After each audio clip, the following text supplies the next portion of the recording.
नमस्कार दर्शक हो, Kulswamini MI Maharashtra live TV news चॅनलच्या बातमीपत्रामध्ये आपल्या सगळ्या दर्शकांचे अगदी मनापासून स्वागत.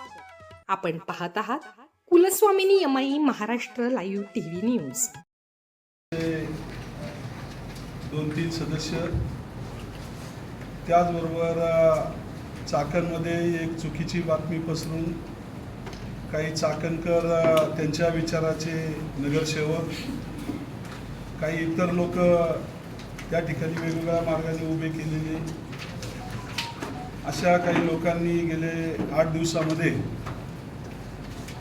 चुकीच्या बातम्या पसरून मी असेल आणि आमचे सर्व सहकारी असतील आणि आमच्या कामकाजाच्या बद्दल त्या ठिकाणी चुकीची वक्तव्य केली. त्या चुकीच्या वक्तव्यांना उत्तर देण्यासाठी आज मी पक्षाचे उपजिल्हा प्रमुख इन्कम टॅक्स जे फॉर्म 26 आहे त्याच्यामध्ये त्यांनी ते डिस्क्लोज नाही केले. तर आता याच्यावरती जो नंबर आहे त्यांनी जे फाईल केले ते जे डुप्लिकेट डॉक्युमेंट आहे, हा नंबर आणि हे ओरिजिनल डॉक्युमेंट या दोन्हीचे नंबर सेम आहेत. आपण ते चेक करू शकता, क्रॉस व्हेरीफाय करू शकता. पण याच्यामध्ये जे मेन इन्ग्रेडियंट आहे त्याच्यामध्ये की याच्यामध्ये जो गव्हर्नमेंटचा एम्ब्लेम 3 CA जे आहे आणि जे इन्कम टॅक्स डिपार्टमेंटचा जो वॉटरमार्क आहे तो ह्या डॉक्युमेंटवरती नाही.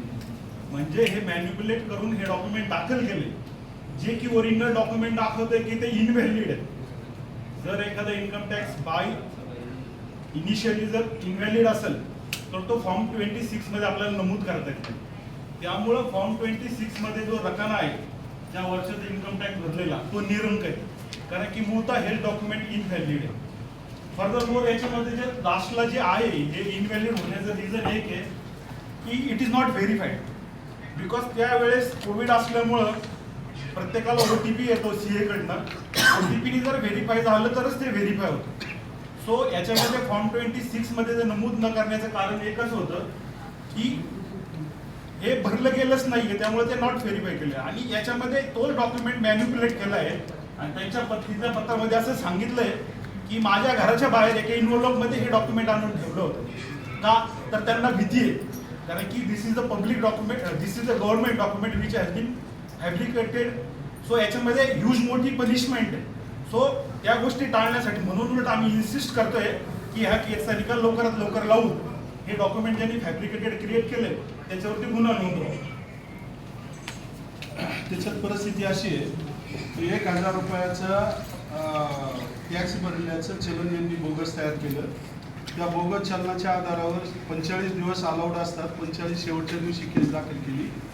ती केस दाखल करताना यांना कोर्टामध्ये त्यांचे बगलबच्चे होते, कारण यांच्यावर हायकोर्टामध्ये अनेक गुन्हे दाखल आहे.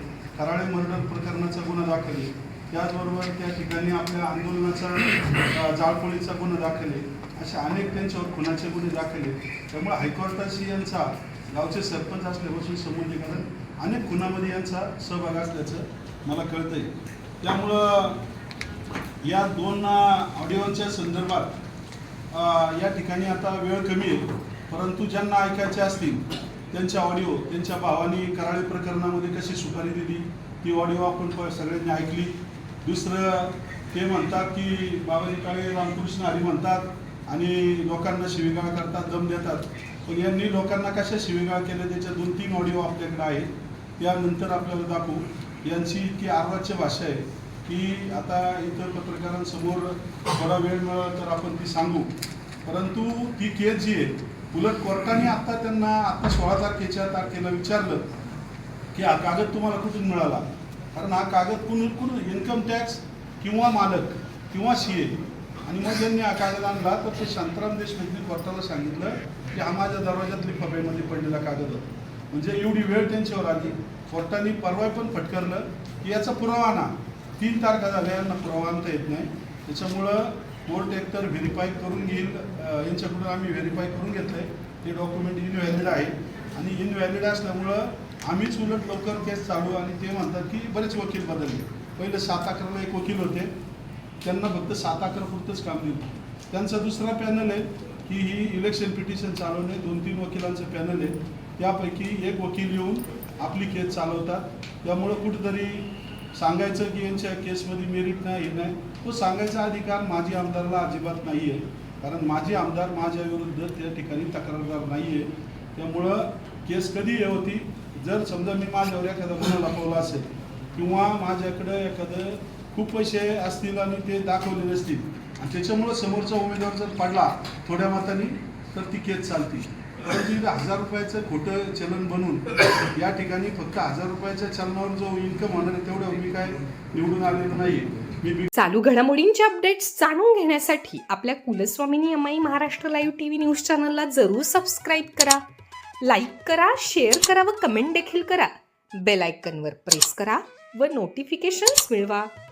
पाहत रहा फक्त Kulswamini MI Maharashtra live TV news.